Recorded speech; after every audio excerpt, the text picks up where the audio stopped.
Inaasahang patuloy na maulan sa Southern Luzon hanggang Mindanao.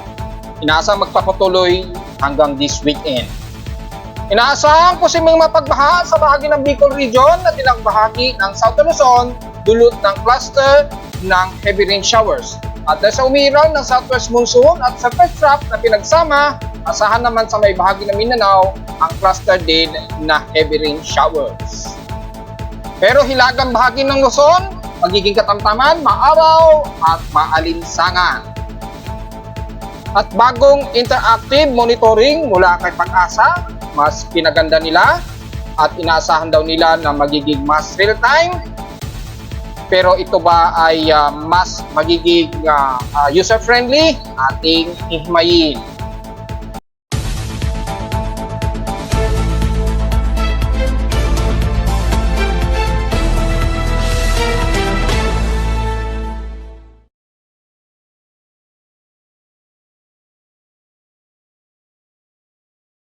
Hello, good morning mga folks. Welcome po muli sa ating Daily Weather Bulletin at Analysis para sa araw ng Huwebes, June 20, 2024. Ang oras nating prospect may maga ay alas 11:18 na ng umaga. Nakakaranas ngayon ng maulan at may mga moderate and violent rain showers within 2 hours ang bahagi ng silangan ng Southern Luzon kasama na ang bahagi ng Bicol Region. So mag-iingat po ating mga kababayan dahil nakakaranas sila ng mga moderate and heavy rain showers sa ilang bahagi ng Camarines Norte, Camarines Sur, hanggang Sorsogon, especially sa may Catanduanes, ay ingat po dahil nakakaranas kayo ng malawakang pag-ulan ngayon dyan. At dahil sa umiepekto o event na rin ng salubungan ng southwest monsoon at subfest trap, ay malawakan po ang mga pag-ulan ngayon na makikita dito. Ayon sa ating Doppler satellite imagery, hopefully in-improve na rin ito ni Pag-asa dahil matagal na nating idinadaing o medyo inireklamo yung kakulangan ng fully functional Doppler radar nila. Bagamat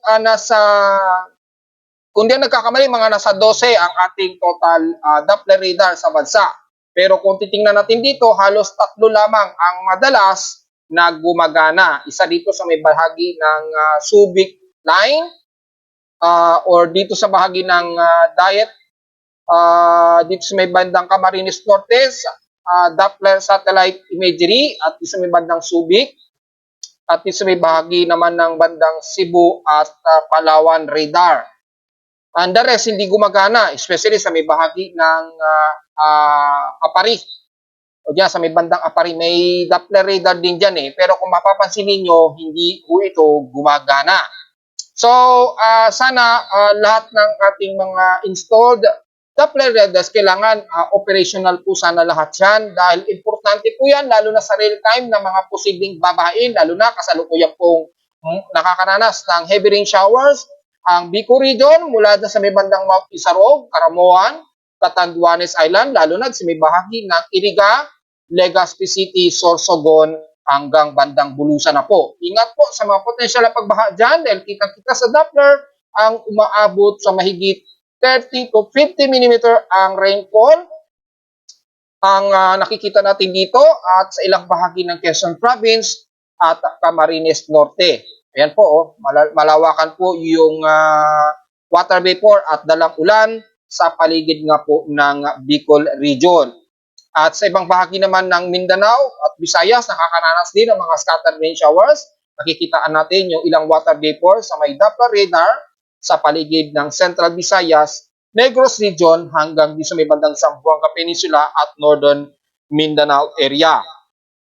At dahil din sa umiiral na southwest monsoon, ay nakakaranas din ng pag-ulan ang bahagi nga po ng Palawan na nakakaranas ng mga kalat-kalat na mga pag-ulan at moderate and some heavy rain showers.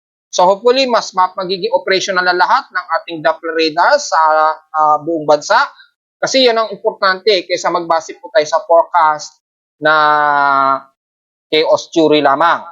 At kaysa gumamit tayo ng chaos theory, mas maganda pa rin ang real-time na nakikita natin yung daloy at development ng mga pag-ulan sa iba't ibang panig ng bansa para at least maging listo po yung decision making ng ating mga LGU, lalo na at nag-update na ng bagong interactive monitoring sa Pag-asa, which is i-discuss natin yan mayang konti.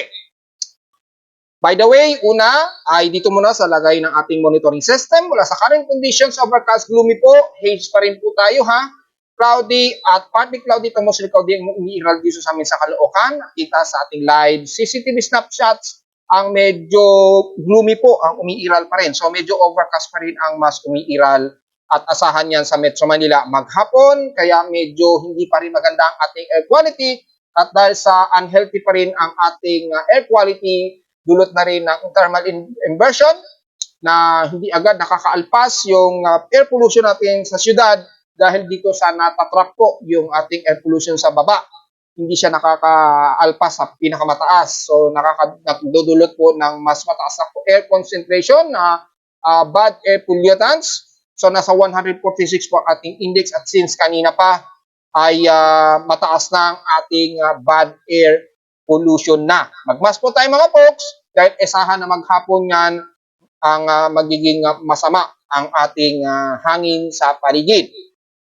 So, nakalimutan kong magitin ang total lightning strikes natin within 2 hours. According sa aking lightning monitoring system, mabot na po sa 99 total lightning strikes. Mas marami nga po sa may silangang bahagi ng South Luzon, lalo na sa may east coast ng Bicol region. So, mag-iingat po tayo, lalo na sa mga mangingisda natin dyan. Puro cloud to ground po yan. Ingat, baka may madali na naman ng pagkidlat. Sa lowest temperature na natala na aking weather station sa Caloocan, kanina ang 4:25 AM, nakapagtala kami ng lowest of 26.9 degrees Celsius. Kahapon nakapagtala kami ng highest of 34.6 degrees Celsius. So may tuturing pa rin na mataas ang air temperature namin sa Caloocan since kahapon. Ibig sabihin mataas ang aming heat index na umabot pa rin ng 49.4 degrees Celsius ang aming init pandama. At dahil dyan ay ating outside humidity, mataas po ang ating saturation ng water moisture sa paligid, 79% at tumaas ito ng 1% since last hour. So dahil po dito mataas, ay asahan sa mga maaraw na bahagi ay expected kung mataas din ang humidity sa inyong paligid dyan na mataas ang air temperature, asahan po ang maalinsangan ha. So malagkit-lagkit po ang pawis niyan. At thunderstormy din tayo dahil ang ating barometric pressure nasa 1,006 hectopascal. So mukhang may low pressure area na may tuturing ito.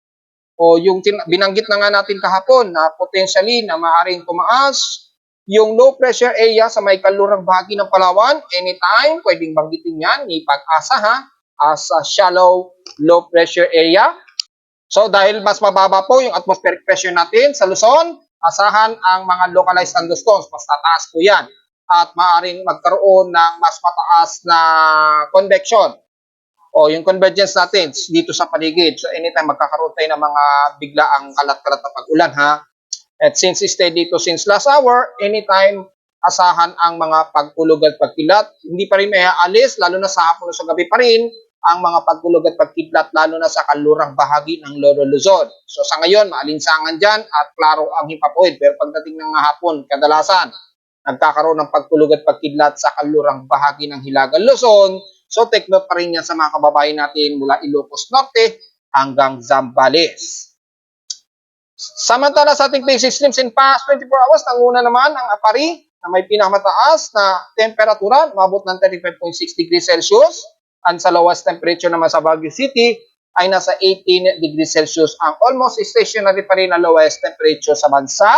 Pagdating naman sa Inulan, ang Gian Eastern Samar, nakapagtala sila ng heavy rain total na 42.2 millimeters na total rainfall. Kami sa Caloocan kahapon, 4.8 lamang ang naitala namin. So sa loob ng isang linggo, nakaka 29.4 mm lamang kami na way below normal ang total rainfall sa amin sa Caloocan. Nakaliwanag ko na kung bakit ganon. Pero pagdating sa bandang Quezon City ay mas mataas ang buhos ng ulan. Halos tabi kasi kami ng dagat. So most of water vapor kami o evaporation process ang area namin. Hindi ka sa may bandang Quezon City, sa may bandang eastern sections ng NCR ay most probably a condensation ang nagaganap. Samantala sa tide and low tide status natin, may 5 hours and 26 minutes to low tide. So ibig sabihin, high tide po tayo ngayon ha. Malalim po ang karagatan sa pangpang ng Manila Bay at Cavite. At kung sisilipin natin yung taas nito ay umaabot ng 1.2 meters since 8:10 a.m. ang naging maximum high tide level. So malalim-lalim po yan ay sa mga mangingisda natin ay pwede po tayong pumalaot ngayon. Ingat na lamang sa mga pagkulog at pagkidlat, lalo na sa bahagi ng Bicol Region na kasalukuyang matitindi ang mga matatalim na pagkidlat. Ingat na lamang po. Pero sa bahagi naman ng Metro Manila at mga papalaot sa may West Philippine Sea, ay ingat na lamang sa mga biglaang pagkalat-kalat na pag-ulan at may pagkulog at pagkidlat, lalo na mamayang hapon. At dahil sa malalim, ingat po sa mga gustong mag-beach goers, medyo mataas po ang level ng ating karagatan dyan. At sa ating almanac, sumikat ang haring araw kaninang 5:28 a.m. at isang lulubog ito mamayang 6:27 p.m. Ang almost full moon na po at waxing gibbous, 96% illuminated na liwanag ng buwan. Sisikat naman ito mamayang hapon na at 4:51 p.m. at inasahang lulubog na kinabukasan na ng madaling araw at 4:16 a.m. Sa local weather outlook natin para ngayong Huwebes hanggang bukas na po yan ng Biyernes, magiging partly cloudy ang mahating maghapon. Stationary lamang na mga mauulap at may mga pagkulog at pagkidlat na nasa 100% chance pa rin ang aasahan. Kung di man sa amin sa Caloocan, maaaring sa iba't ibang panig ng Metro Manila, lalo na sa bandang Quezon City, Pataytay, Rizal. At sa bahagi naman ng Norte, asahan din ang bahagi ng bandang Bulacan area at sa katimugan naman lalo na sa Batangas, Laguna area, makakaranas din kayo ng mga pag-ulan. So ngayong araw ay magiging stationary gaya kahapon ang mga kalat-kalat na pag-ulan 100% chance. Ganon din bukas ng Biyernes. Asahan yan whole weekend po, magiging maulan po at kalat-kalat din po mga scattered rain showers and localized thunderstorms maghapon. Highest and lowest temperature expected natin in 2 days, maglalaro sa 32 to 30 degrees Celsius ang highest temperature and lowest temperature expected ay 26 to 27 degrees Celsius. So diretso agad tayo sa tingin gamit na satellite imagery. Makikita po sa infrared heavy rain potential, kitang-kita po ang malawakan nito na cluster na trough dito sa bahagi ng bandang Bicol Region ay asahan po ang heavy rain showers ngayon na nararanasan ninyo dyan at matitinding mga pagkulog at pagkidlat. Ingat po at nabanggit ko na nga po kanina ang areas na ito ng Camarines Sur, lalo na sa bahagi ng Iriga, Tambaco, Legazpi hanggang Sorsogon at Catanduanes. Ingat sa mga potensyal na pagbaha at huwag naman sana magkaroon ng mga pagguho ng lupa. At dahil nagkaroon ng binago ni Pag-asa yung interactive ay mukhang inalis nila yung map ng areas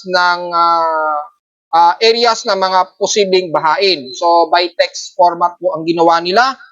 So although okay naman yun, pero hindi natin ma-determine kapag binabasa lang natin. Maganda kasi kung meron ding mapa na nakikita gaya ng nauna nilang flood advisory.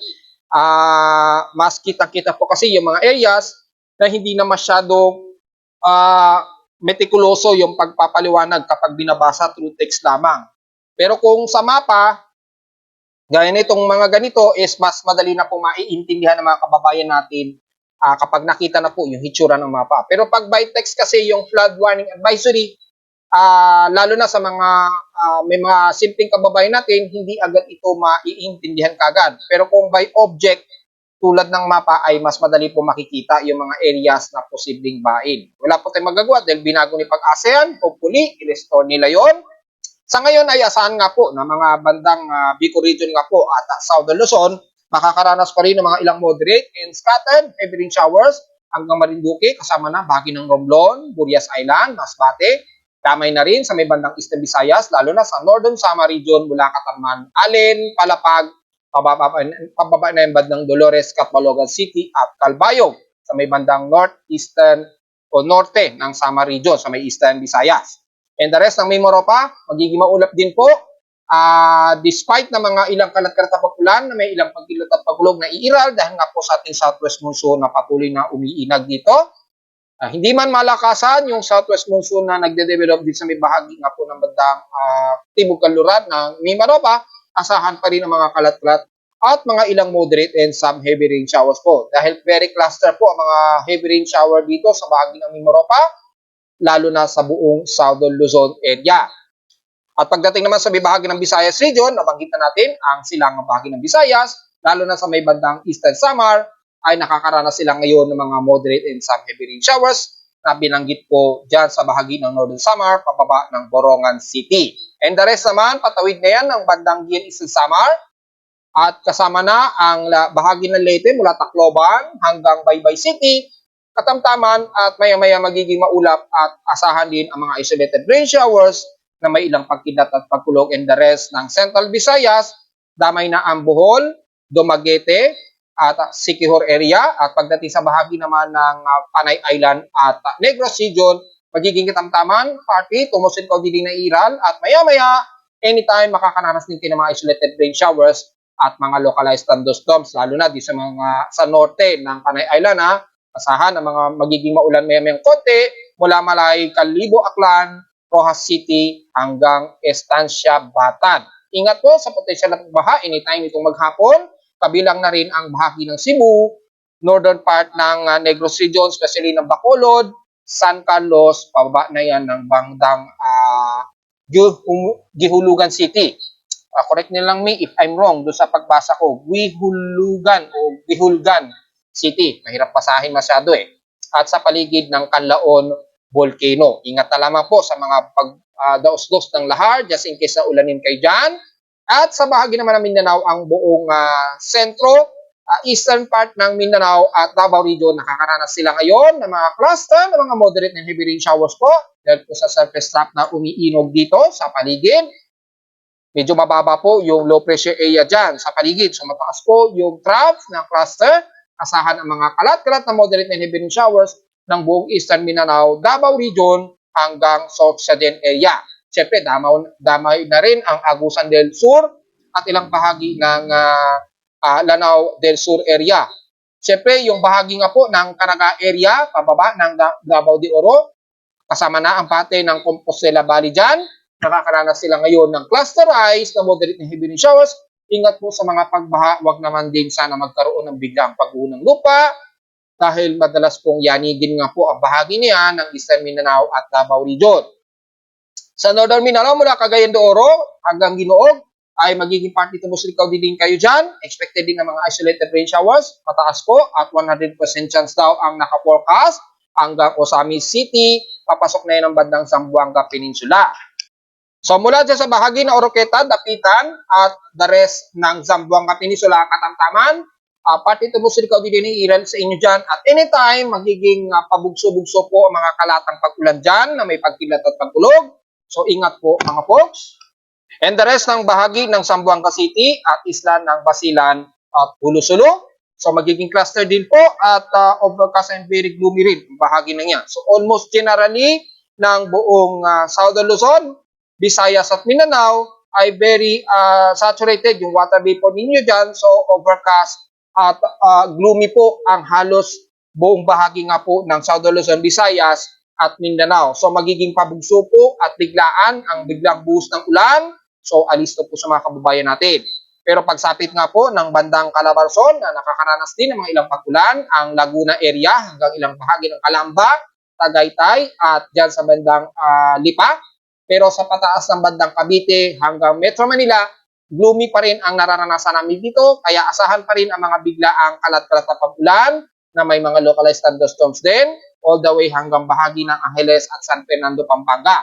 Nabanggit na nga natin ang bahagi ng Kanluran ng Northern Luzon mula Zambales, Pangasinan, all the way hanggang La Union, pataas na yun ng Ilocos Sur hanggang Ilocos Norte, na sa ngayon ay ang bahagi ng Ilocos Norte hanggang Ilocos Sur and the rest ng Compostela Valley at Cagayan Valley. Sa kasalukuyan ay maaraw at malinsangan muna dyan, pero pagsapit maya-maya ay makakaranas din kayo ng mga localized thunderstorms at ilang kalat-kalat na pag-ulan, lalo na sa kaluan ng bahagi ng Lolo Luzon.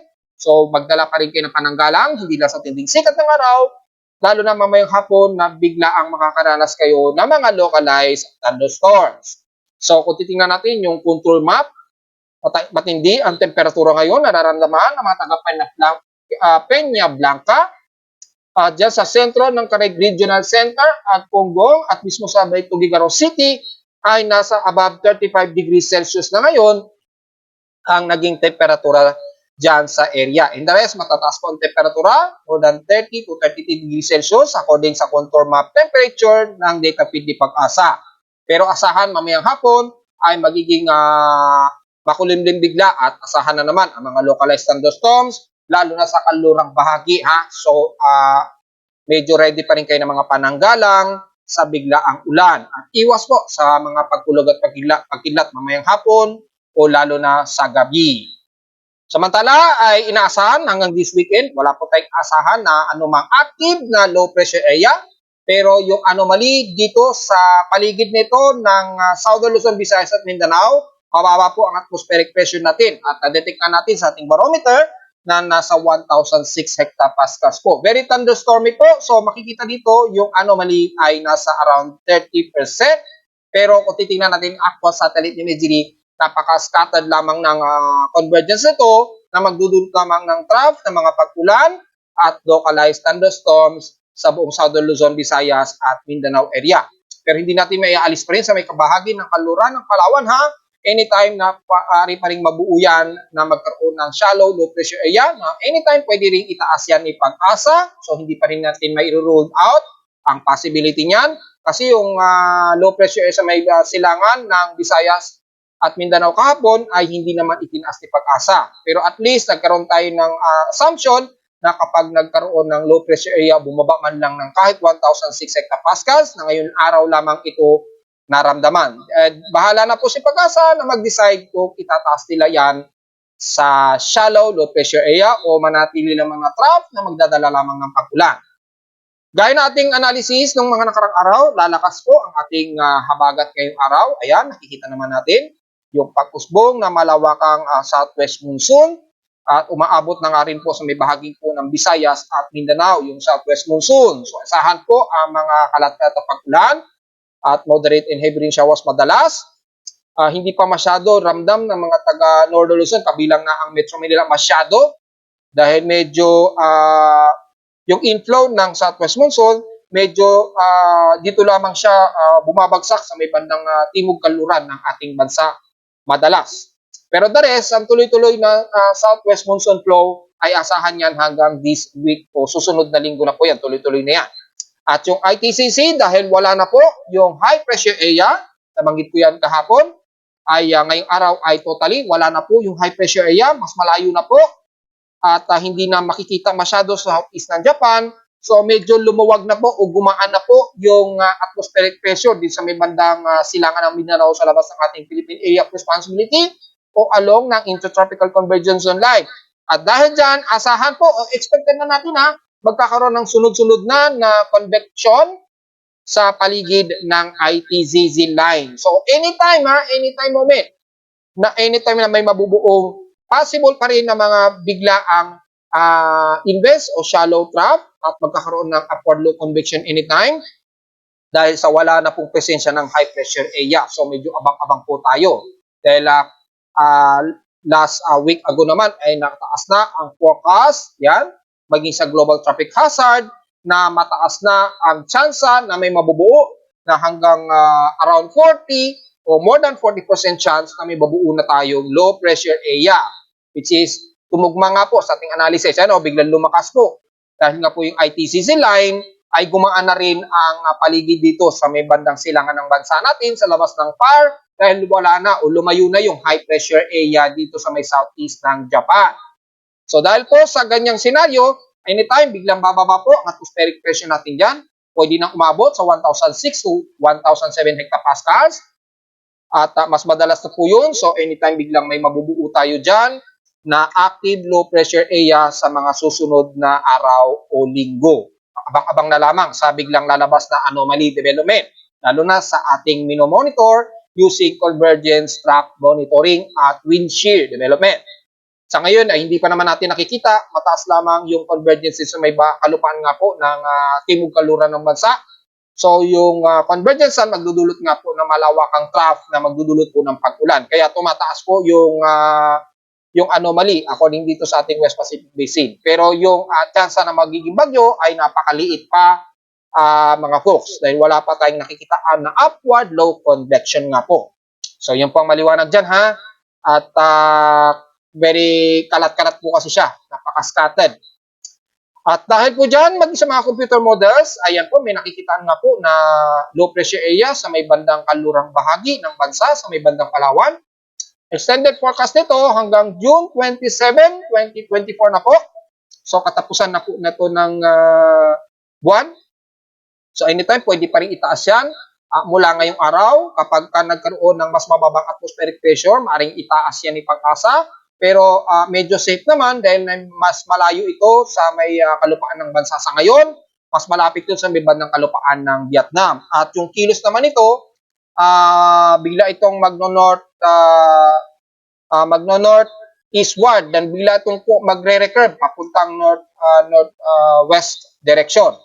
So northeastward muna siya, then magno-northwest direction siya. So walang nakikitaan na lalapit ito sa bahagi nga po ng kalupaan pa rin ng bansa according din sa extended computer model forecast.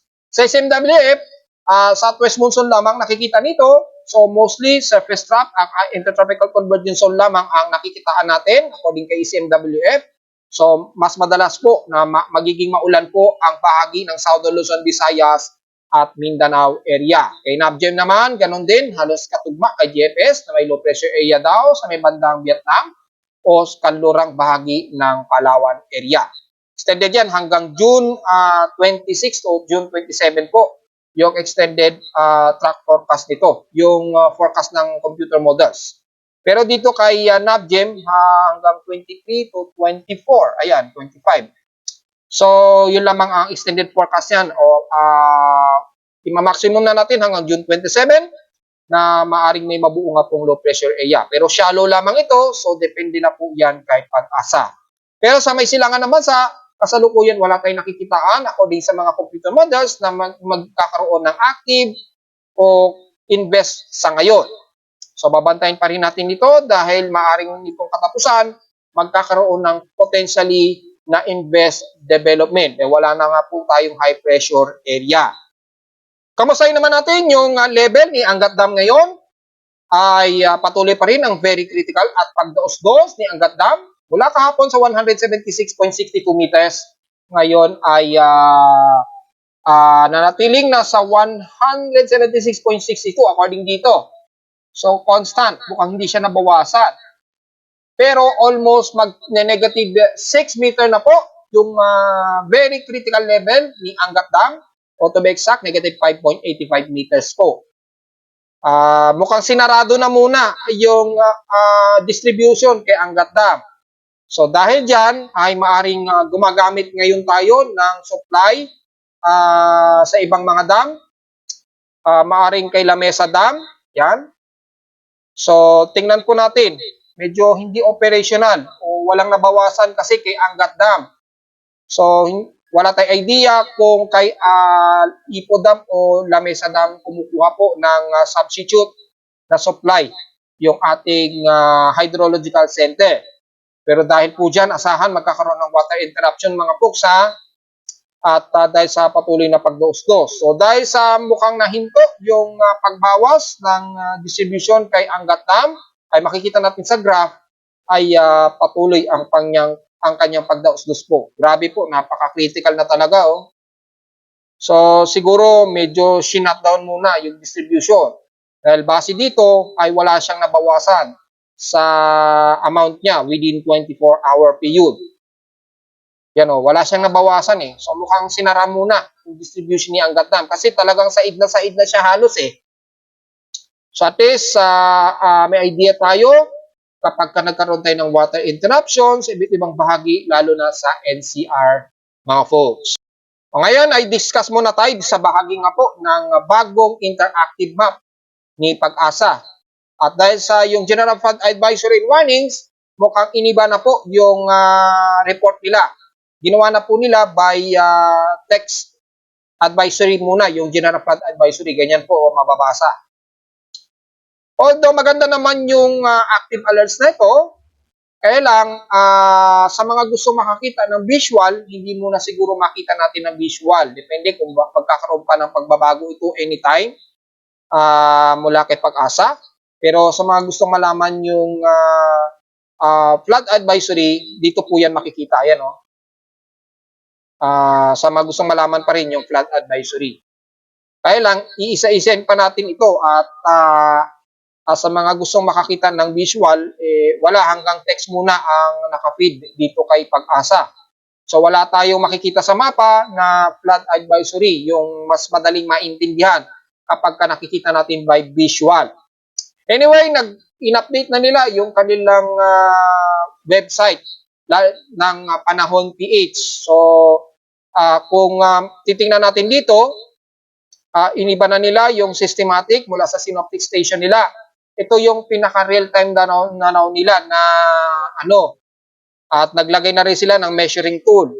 So, di ba napapansin ko na at least mas maganda kasi talaga yung real-time na monitoring. Maaaring nakikita o nababantayan o nasusubaybayan kasi tayo ni Pag-asa, at least nakakuha sila ng idea na magkaroon ng ganito at very detailed information.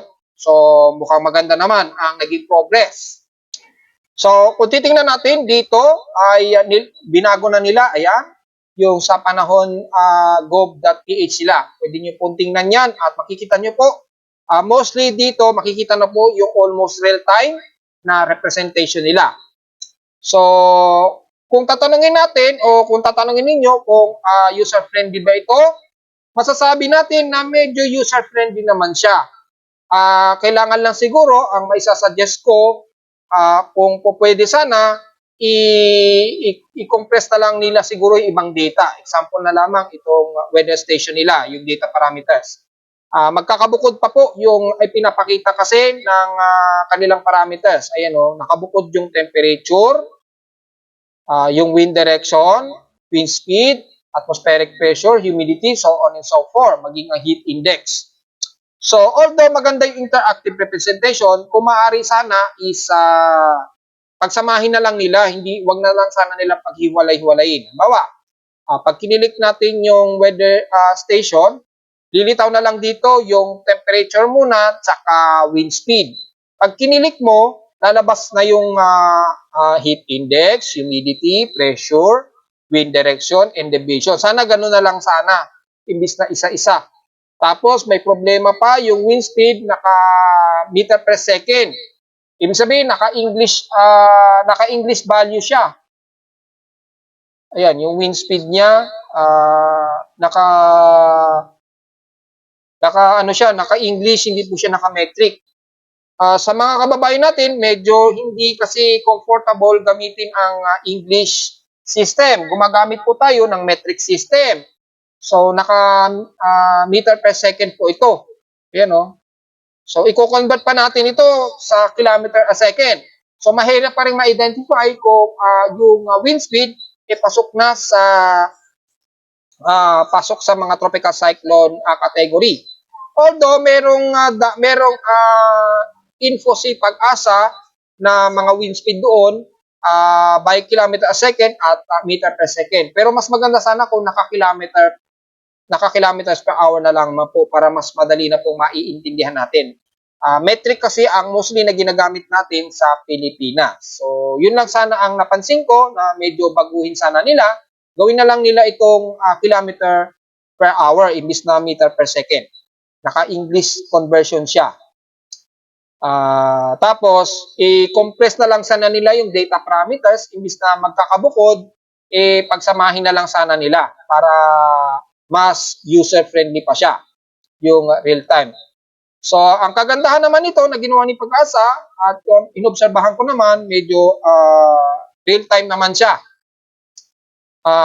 Tapos meron na siyang auto-update kasi nga po, malamang inobserbahan nila ang ating website, nakikita ni Pag-asa na nag-automatic refresh yung ating webpage at yung mga data para lalabas laging real-time po yung updates ng mga data. So, yun ang naging kagandahan noon Yan. So, makikita natin dito yung datos. Mapapansin ninyo, almost real time na siya. Hindi nga lang ganun ka real time kasi ang oras natin ngayon 12:01 PM. So, imbawa, ang oras natin is 12:01, ito nasa 11:50 AM pa lamang ito. So, hindi siya totally na real time siya. Ito, alas 10 yung pinakahuling update niya. So, yun po ang problema.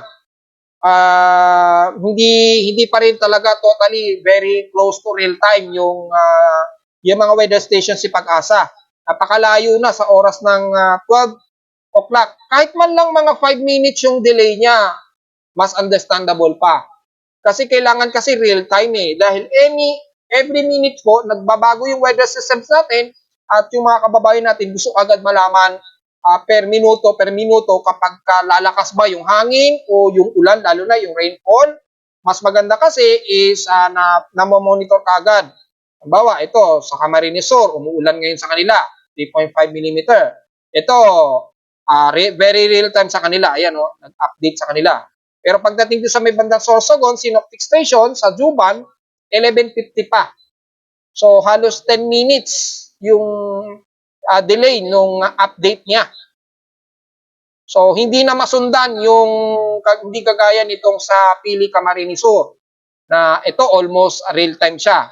Dahil 12:03 PM na ngayon sa oras natin dito, ito 12 o'clock eksakto at around 3.5 millimeter po yung kanilang rain velocity so far. So, ito okay to, almost real time. Pero sa iba, hindi Sana dapat lahat dynamic na po ang gawin ni Pag-asa para at least masusundan lahat ng mga kababayan natin, lalo na sa mga madaling bahain. Ito, real time to. Maganda to, Zamboanga del Sur. 12 o'clock din. Yan. Ito, 11:50 So, halos hindi ganun ka real time Ito, real time to sa Bukidnon. So, hindi lahat ng weather stations o automatic weather stations ni Pag-asa very close to real time. Medyo may mga ilang above o more than 5 minutes to 10 minutes pa ang pinaka-delay niya. Tapos, hindi natin alam kung every minute ba yung update nito o every 10 minutes. So, hindi ganun ka-close sa real time.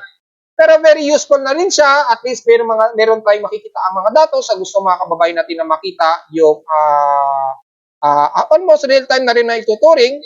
Bagamat malayo-layo ng bahagya yung update time. Mapapansin ninyo, ito real time to almost. O yan, mga real time almost yan. So, functional. Merong mga 11:50, so medyo may mga mahahaba pa yung delay niya. Pero at least, okay na rin siya yung interactive niya. Maging yung mga satellite imageries nila. Ayan. Na-adjust na rin yung animation speed. Ayan. Pwede na rin pabagalin. Pwede rin ma-adjust yung opacity. Ayan. Na-adjust na rin yung opacity. So, kung papansinin ninyo, ay ganun na ganun din ang nakikita nila sa ating website. Kasi nga po, mas maganda kasi na very detailed na nakikita ng mga kababayan na talaga natin yung nagaganap na mga weather systems natin. So, kapag zino-zoom yan at binabawasan yung opacity, makikita yung mga lugar kung saan naapektuhan ng mga pag-ulan. At lalo na kapag may mga tropical cyclone. Okay yan, wala.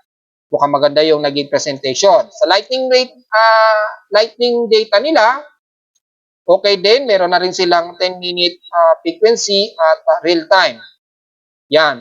Naka-filter na rin yung cloud to ground, tsaka cloud to cloud na lightning strikes. Problema nga lang, hindi naka-pinpoint kung saan ang very closest. Pero yung amplitude niya okay naman. Kaya lang yung para ma-compute yung approximate na megawatts ay hindi masyado kita dito sa detail. Ayan yung amps lang.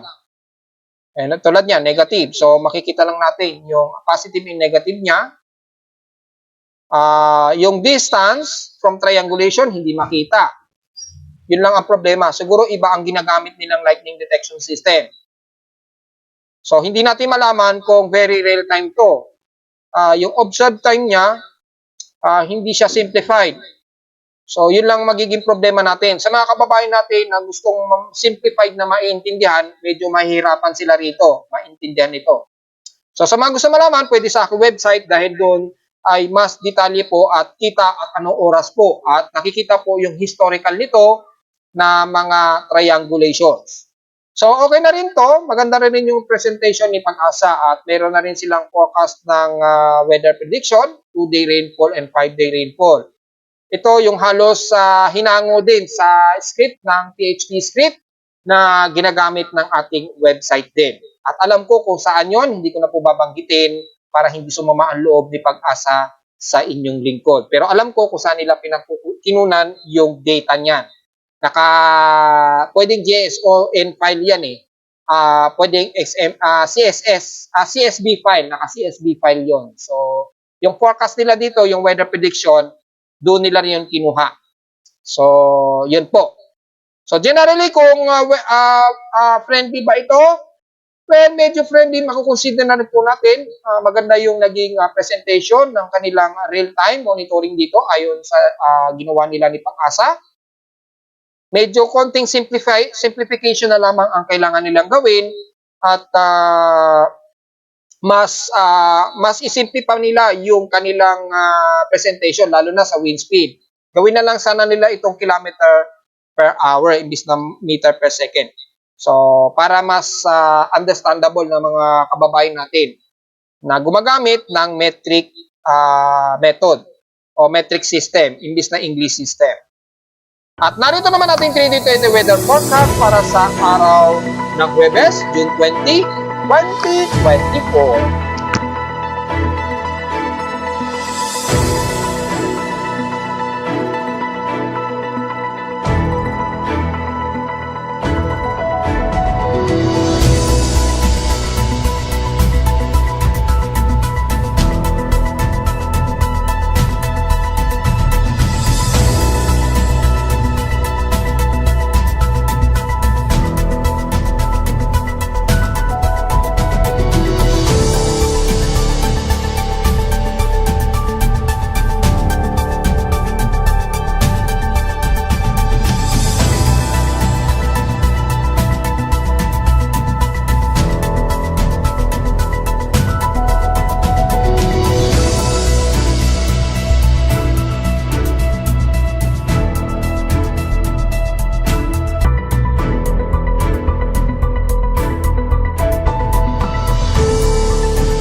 At hanggang dito na lang po ating daily weather bulletin at analysis para sa araw ng Huwebes, June 20, 2024. Huwag po kalimutan na mag-like, share, and subscribe po sa ating YouTube channel at visit lamang anytime sa ating website at www.nimoweather.com para sa mga gustong malaman na iba pang detalye na hindi natin na isama sa report ngayong umaga. Almost stationary lamang din naman ang mga magiging pag-ulan ngayong araw pa rin dahil sa southwest monsoon.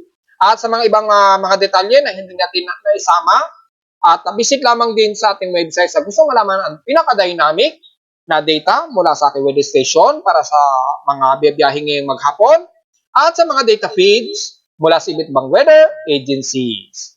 Maraming salamat po mga folks at magandang araw po sa ating lahat.